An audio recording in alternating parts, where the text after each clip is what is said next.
பூவுலகில் இத்தனை வகையான மனிதர்கள் உள்ளார்களா? தெரிந்து கொள்வோம். இப்பூவுலக மனிதர்களுக்கு தன்னை அடைவதற்கான வழிகளை கருடர் மூலமாக உணர்த்த நினைத்தார் மகாவிஷ்ணு. மகாவிஷ்ணு அவருடைய பிரியமான கருடனுடன் பேசிக் கொண்டிருந்தவர் கருடனை பார்த்து, இந்த உலகில் எத்தனை வகையான மனிதர்கள் உள்ளனர் என்று கேட்டார். அதற்கு சற்றும் யோசிக்காமல் கருடர், 3 வகையான மனிதர்கள் உள்ளனர் மகாபிரபு என்றார். மகாவிஷ்ணுவோ, கருடரிடம் என்ன 3 விதமான மனிதர்களா? இத்தனை கோடி மக்களில் 3 விதமான மக்கள்தான் உள்ளார்களா என்று கேட்டார். அதற்கு கருடர், மகா பிரபு ஒன்றும் அறியாதவர் போல நீங்கள் என்னிடம் கேட்பது ஏனோ? என்னை வைத்து என்ன நாடகமோ தெரியவில்லை என்று சொன்னவர் தொடர்ந்து, தங்கள் அருளால் நான் அறிந்தவரை 3 விதமான மக்கள்தான் உள்ளனர் என்று கூறினார் கருடன். அப்படியானால் அவர்களை கூறு பார்க்கலாம் என்றார் மகாவிஷ்ணு. கருடன் சொல்லத் தொடங்கினார். பிரபு, முதல் வகையினர் பறவையும் அதன் குஞ்சுகளும் போல் உள்ளனர். 2ஆம் வகையினர் பசுவும் அதன் கன்றையும் போல் உள்ளனர். 3ஆம் வகையினர் கணவனும் மனைவியும் போல் உள்ளனர். அவ்வளவுதான் மகாபிரபு என்று கருடர் சொன்னார். மகாவிஷ்ணுவும் சும்மா விடுவதாக இல்லை. கருடரிடம், சற்று விளக்கமாக புரியும்படி சொல் என்றார். விளக்க ஆரம்பித்தார். கருடர் முதலில் பறவையும் அதன் குஞ்சுகளும் எப்படி என்றால், பறவை முட்டையிட்டு குஞ்சு பொரித்துவிட்டு அதன் குஞ்சுகளுக்காக உணவு தேடிப் போகிறது. அது சென்று வருவதற்குள் பாம்புகளும் மற்ற பறவைகளும் தனது உணவாக அந்த குஞ்சுகளையே உண்டுவிடுகிறது. காணாமல் போன குஞ்சுகளுக்காக பறவை பெரிதாக கவலையெல்லாம் படுவதில்லை, இருப்பதற்கு உணவு ஊட்டும். அதுபோல் குஞ்சுகளுக்கும் தன் வாயில் ஊட்டப்படும் உணவுதான் தெரியும். தன் தாய் தகப்பன் யார் என்றோ போனவர்கள் வருவார்களா வரமாட்டார்களா என எதுவும் தெரியாது. சற்று நாளானவுடன் பறக்க முயற்சி செய்து கீழே விழுந்து சிலது மடியும். மீதம் உள்ள பறவை வாழும் வரை வாழும். அவ்வளவுதான். இந்த வகை மனிதர்கள் இது போலத்தான். ஏழ்மையுடன் போராட்டம். கூலி வேலை செய்வார்கள், கிடைத்ததை உண்பார்கள், இல்லையா பட்டினி கிடப்பார்கள். அவர்களுக்கு உங்களை மகாவிஷ்ணு பற்றி தெரியாமலே வாழ்வார்கள். வாழும் வரை அவ்வளவுதான். 2வது பசுவும் கன்றும் எப்படியென்றால், பசு ஓரிடத்தில் கட்டப்பட்டிருக்கும், அதன் கன்று ஓரிடத்தில் கட்டப்பட்டிருக்கும். கன்று பசுவை பார்த்து சப்தமிடும், பசு கன்றினை பார்த்து சப்தமிடும். கன்றுவுக்கு தெரியும், தாயின் மடியிலிருக்கும் பால் அருந்தினால்தான் பசி அடங்கும் என்று. ஆனாலும் அதன் கழுத்தில் கட்டப்பட்டுள்ள ஒரு முழம் கயிறு அதனை அதன் தாயிடம் செல்லவிடாமல் தடுக்கிறது. கன்று இழுத்து இழுத்து பார்த்து ஏங்கித் தவிக்கும். அதுபோல மனிதர்களில் ஒரு சாராருக்கு உன்னை தெரியும், உன்னை அடைய வழி தெரியும், உன்னால்தான் மனித வாழ்வே நிரந்தர சுகம் பெறும் என்பதும் தெரியும். ஆனாலும் உன்னிடம் வர முடியாமல் பாசம் என்ற ஒரு முழ கயிற்றில் மாட்டிக்கொண்டு உன்னை பார்த்து பார்த்து ஏங்கி தவிக்கும். 3வது கணவனும் மனைவியும் எப்படியென்றால், முன்பின் அறியாத ஒரு பெண்ணை திருமணம் செய்து கொண்ட கணவன் அவளிடம் முகம் கொடுத்து கூட பேசமாட்டான். அவளை பிடிக்காமல் ஒதுங்கி ஒதுங்கி போவான்.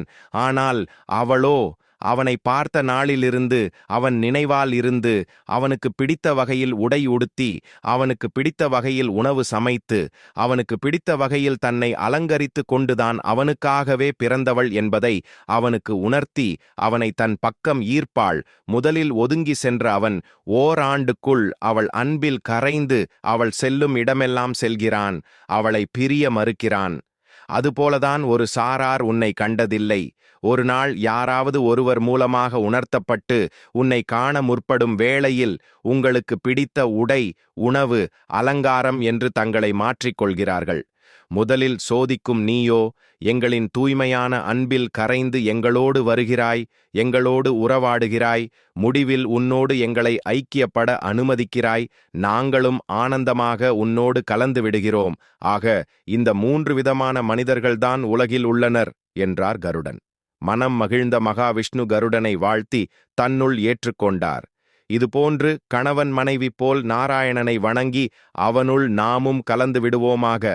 ஓம் நமோ நாராயணாய நமக. அகந்தையை அழிக்கும் சடாரி ஆசிர்வாதம். பெருமாள் கோயில்களுக்கு சென்று பகாவனை சேவித்து தீபாராதனைக்கு பிறகு துளசி தீர்த்தம் பெற்ற பிறகு தலைமீது சடாரி வைக்கப்படுகிறது.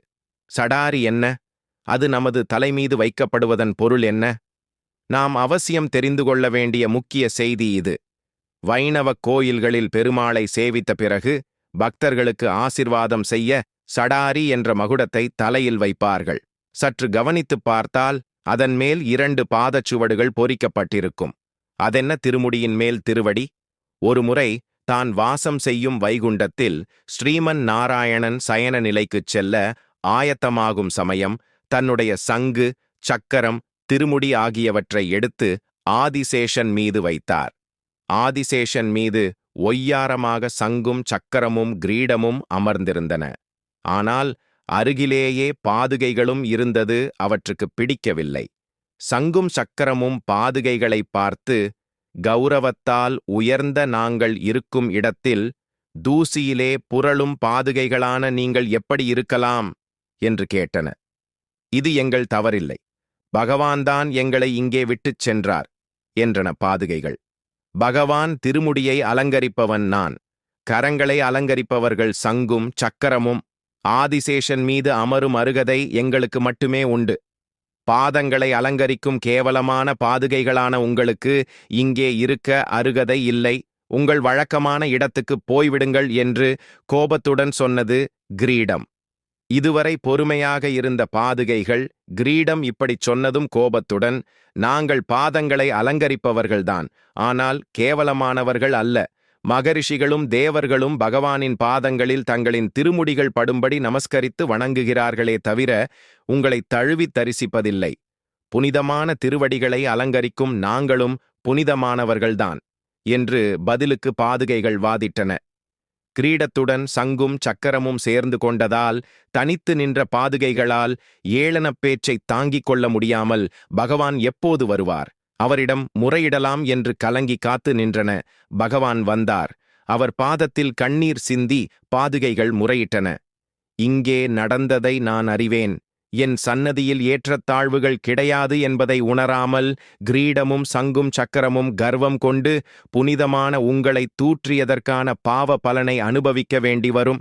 தர்மத்தை நிலைநாட்ட ஸ்ரீராமாவதாரம் நிகழும்போது சக்கரமும் சங்கும் என சகோதரர்களாக பரதன், சத்ருக்னன் என்ற பெயர்களில் அவதரிப்பார்கள். அந்த அவதாரத்தில் நான் அரச பதவியை ஏற்று சிம்மாசனத்தில் அமர முடியாத ஒரு சூழ்நிலை ஏற்படும். அப்போது இந்த திருமுடியை சிம்மாசனத்தில் வைத்து அதன் மீது பாதுகைகளான உங்களை வைத்து சங்கும் சக்கரமும் 14 வருடங்கள் உங்களை பூஜிப்பார்கள். அவரவர் வினைக்கேற்ப அவரவர் தேடிக்கொள்ளும் பயன் இது என்றார் பகவான். பகவான் சிரசை அலங்கரிக்கும் திருமுடி ஒரு வகையில் உயர்ந்தது என்றால், அவரின் திருப்பாதங்களை அலங்கரிக்கும் பாதுகைகளும் மற்றொரு வகையில் உயர்ந்தவையே. சடாரியை நம் தலையில் வைத்துக் கொள்ளும்போது நம்முடைய நான் என்ற ஆணவம், அகங்காரம் அழிய வேண்டும் என்பதுதான் வைணவக் கோயில்களில் பெருமாளை சேவித்த பிறகு சடாரி சாதித்தலின் அடிப்படை. பெருமாளே, எங்கள் ஆணவமும் அகந்தையும் நீங்கி எங்களை மேம்படுத்து என்று அவர் திருப்பாதம் சேவித்து தலையில் சடாரி ஆசீர்வாதம் பெறுவோம். ஓம் நமோ வேங்கடேசாய. ஸ்ரீரங்கம் ரங்கநாதர் கோயிலில் பெருமாள் அணிந்த காலணிகள் தேய்மானத்திற்கு பின் ஸ்ரீரங்கம் திருக்கொட்டாரம் என்னும் இடத்தில் தூணில் மாட்டி வைக்கப்பட்டிருக்கும் ரங்கநாத பெருமானுக்கு 6 மாதத்திற்கு ஒரு முறை பாதணிகள் மாற்றப்படுகின்றன. இந்த பாதணிகள் தஞ்சாவூர் மாவட்டத்தில் பிரத்யேகமாக செய்ய காலம் காலமாக தொண்டர்கள் இருக்கிறார்கள். வலது பாதணி ஒருவரிடமும் இடது பாதணி மற்றொருவரிடம் வேறு வேறு ஊர்களில் உள்ள 2 பேர் 48 நாட்கள் விரதம் இருந்து தயாரிக்கின்றனர். அதிசயம் என்னவென்றால், திருவடிகளை விட்டு எடுத்த பழைய பாதணிகள் இரண்டிலும் பாதப் பகுதிகளில் தேய்மானம் இருக்கும் பெருமாளுக்கு காலணி அணிவிக்கப்படும் ஒரே தளம். இதுதான் பெருமாள் நம்மோடு இணைந்தபடி இருப்பதை இது உணர்த்துகிறது. இத்தளத்தில் பழைய பாதணிகளை கண்ணில் ஒற்றிக் கொண்டால் நினைத்ததெல்லாம் நடக்கும் என்பது ஐதீகம். பெருமாளின் சன்னதியில் பிற ஆபரணங்கள் பொலிவிலும் மதிப்பிலும் பெருமை கொண்டு பாதணிகளை இகழ்ந்ததால் தன்முன் அனைவரும் சமம் என்பதை உணர்த்தவும் நான் என்ற அகங்காரத்தை நீக்கவும் 2 பாதங்கள் பொறிக்கப்பட்ட சடாரியை நமக்கு அருளினார் பெருமாள். அது மட்டுமல்லாமல் ராமாவதாரத்தில் 14 வருடம் காலணிகளை பரதன் பூஜிக்குமாறு செய்தார்.